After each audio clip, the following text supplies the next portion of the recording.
Lavinia Woodward, a brilliant Oxford student, stabbed her boyfriend in a drug-fueled fight.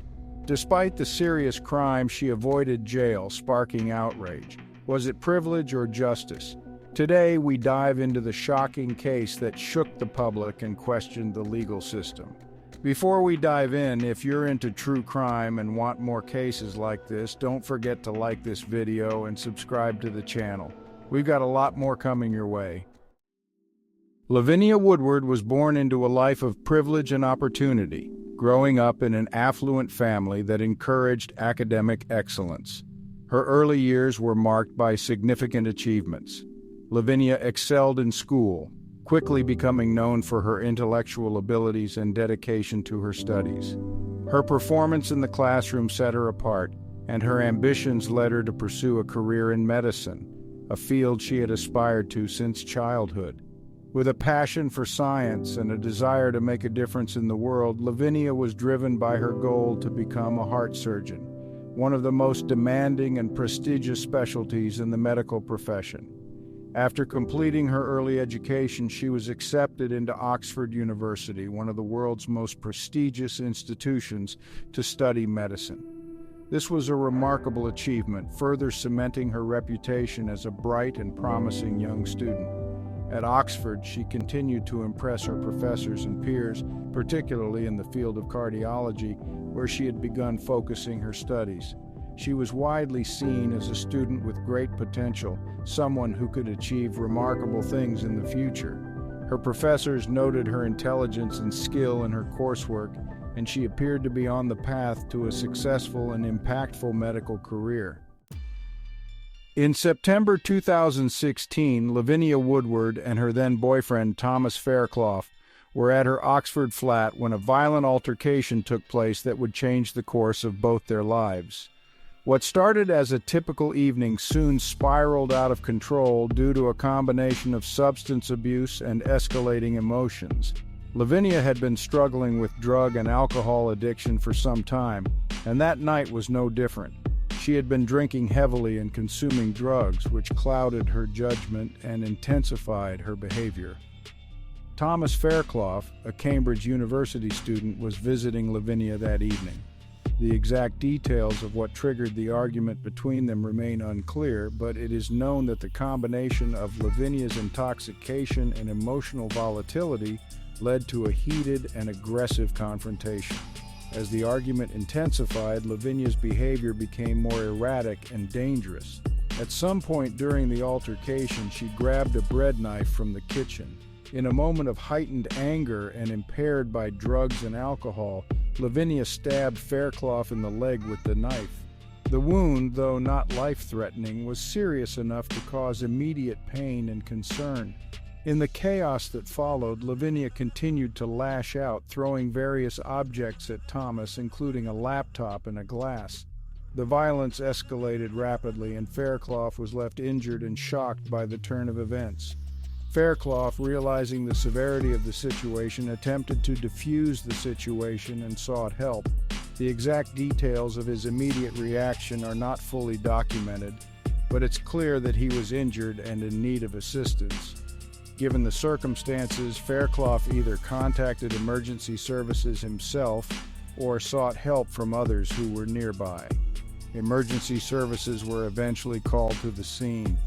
When they arrived, they found a chaotic situation. Fairclough was injured, and Lavinia, still under the influence of drugs and alcohol, was in a highly distressed state.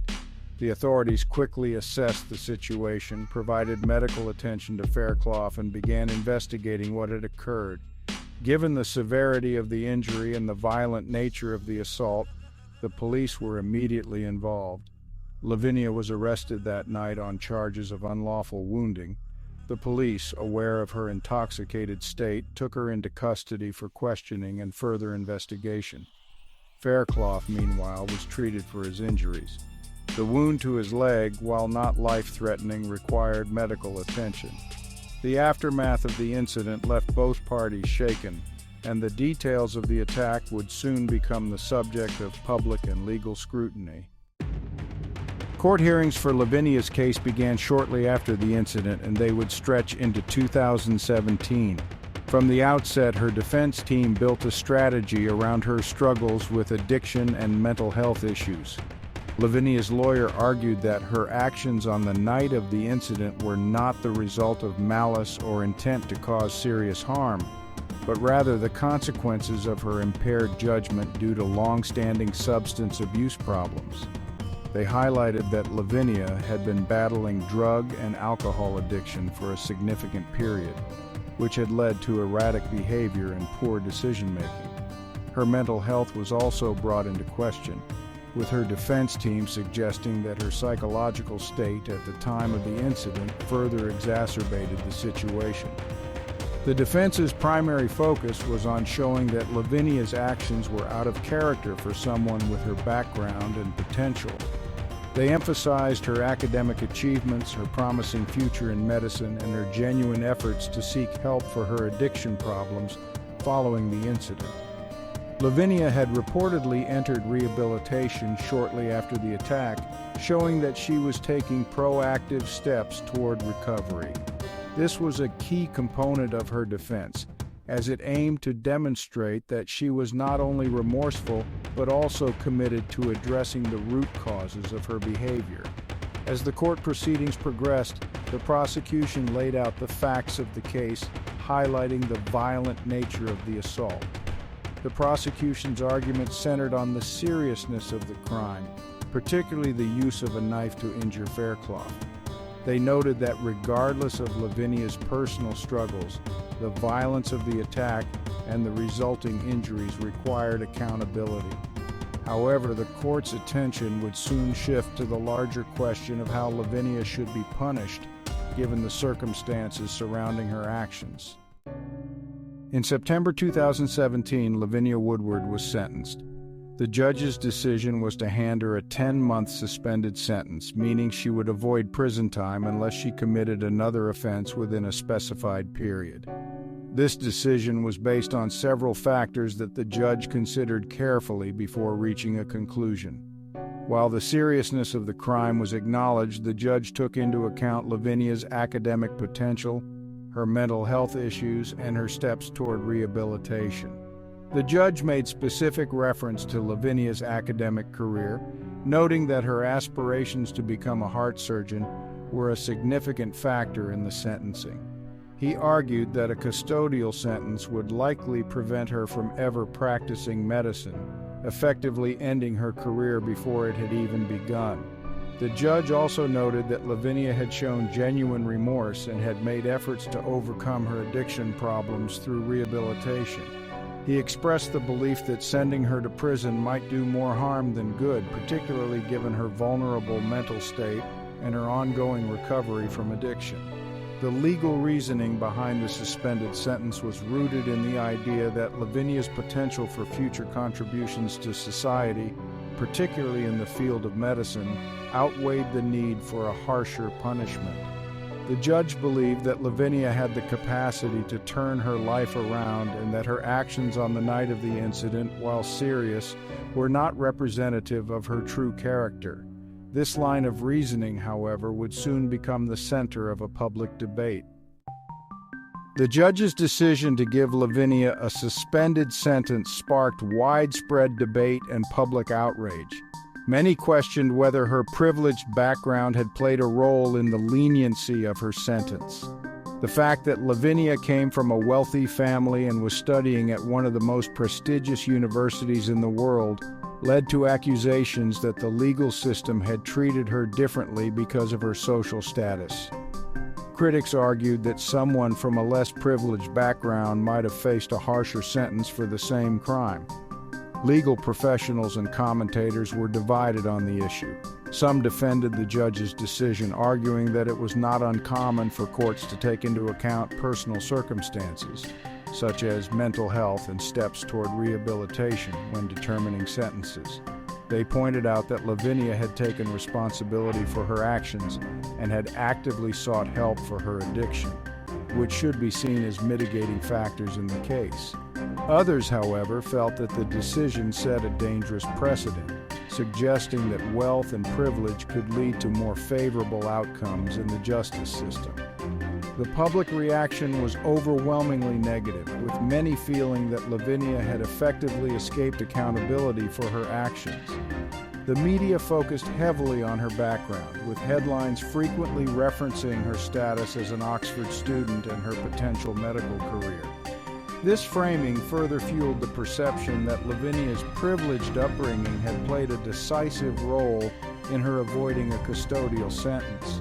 Social media platforms were flooded with discussions about the case, with many expressing frustration that the legal system appeared to favor those with wealth and connections.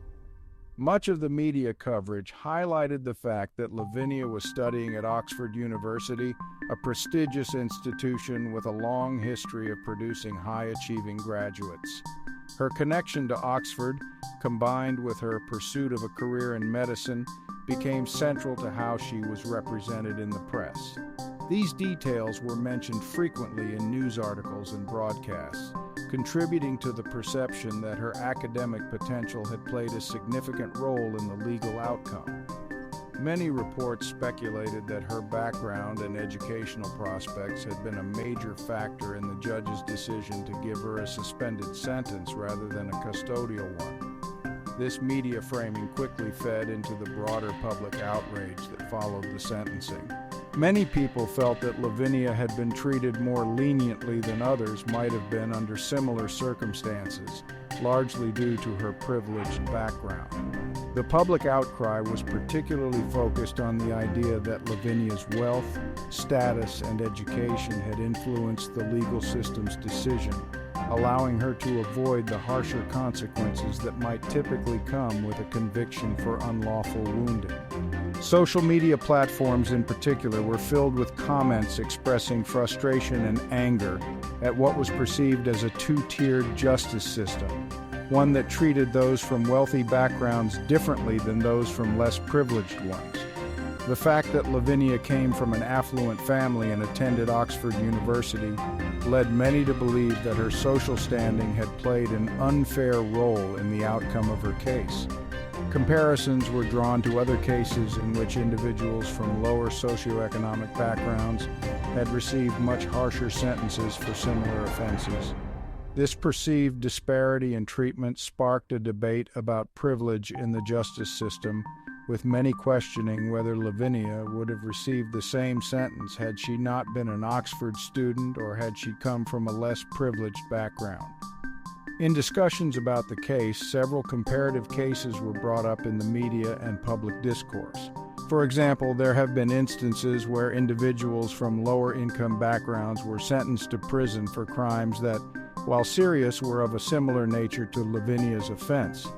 In these cases, critics argued that the courts did not take into account the same factors that were considered in Lavinia's case, such as rehabilitation efforts or future potential. These comparisons were used to highlight the perceived inequity in the legal system, where social standing and connections appeared to play a significant role in determining the outcome of legal proceedings. The case became a symbol of the debate over privilege and justice, with Lavinia Woodward's background being scrutinized as much as the crime itself. Public discussions about the case centered on whether the legal system was fair and impartial, or whether it afforded certain individuals, those with wealth, status, and promising futures, a level of leniency that was not available to others. Lavinia's sentencing was seen by many as an example of how class can influence judicial outcomes, with her academic career and potential future in medicine seemingly protecting her from the full consequences of her actions. This debate over class and privilege in the justice system was further fueled by the fact that Lavinia was portrayed as someone who had a future worth preserving, while the gravity of the crime she had committed was, in some people's eyes, downplayed. The focus on her academic achievements and her career aspirations led to the impression that her future potential was given more weight in the sentencing process than the crime itself. For many observers, this raised important questions about how the legal system values individuals differently based on their social and economic backgrounds, and whether this leads to unequal treatment under the law.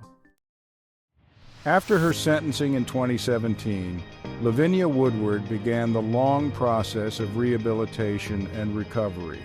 The court had taken into account her struggles with drug and alcohol addiction during the trial, and Lavinia made significant efforts to address these issues in the aftermath. She reportedly entered a rehabilitation program to help her overcome her substance abuse problems, a crucial step in showing the court that she was serious about her recovery. This rehabilitation process involved both therapy and medical treatment, aimed at helping her regain control over her life and address the root causes of her addiction. In addition to her rehabilitation for substance abuse, Lavinia also received support for her mental health, which had been another factor in the case. The defense during her trial had highlighted her mental health challenges as contributing to the violent incident, and post-trial, Lavinia worked on stabilizing her emotional and psychological well-being. The combination of addressing her addiction and mental health issues was seen as a way for her to not only rebuild her life, but also demonstrate personal growth and responsibility. However, despite her efforts toward rehabilitation, the incident and resulting legal proceedings had a profound and lasting impact on Lavinia's future, particularly concerning her medical career. Lavinia had entered Oxford University with the ambition of becoming a heart surgeon, but the conviction cast doubt on whether she would ever be able to practice medicine. A criminal record, especially one involving violence, is a significant barrier in the medical field, where the safety and trust of patients are paramount. The General Medical Council, which regulates doctors in the UK, is responsible for evaluating whether individuals with criminal convictions are fit to practice. Lavinia's case was likely reviewed by the General Medical Council, and the outcome of that review would have determined her future in medicine. While details about the specific outcome of the General Medical Council's evaluation of her case are not widely publicized, it is clear that the incident posed a major obstacle to her medical career. Even if she completed her studies and qualified as a doctor, the conviction could prevent her from being allowed to practice. Medical professionals are held to high ethical and professional standards, and a conviction for unlawful wounding could severely damage her prospects. As of the latest available information, it remains unclear whether Lavinia has been able to continue her medical studies or pursue a career in the field. What is certain, however, is that the case has created significant challenges for her in achieving her goal of becoming a surgeon. Regarding Lavinia's current status, there is limited information available in the public domain. Following the media coverage and public scrutiny after her sentencing, Lavinia has largely kept a low profile. It is known that she made serious efforts to rehabilitate and overcome her addiction, and she has worked to move forward from the events that led to the trial. However, any further details about her professional or personal life remain private, and it appears that she has chosen to stay out of the public eye as she continues her recovery. Given the intense media attention surrounding her case, it is likely that Lavinia has sought to rebuild her life away from the spotlight. Thanks for watching. If you enjoyed this video and want to see more content like this, don't forget to hit the like button and subscribe. Make sure to turn on notifications so you never miss an update. See you in the next one.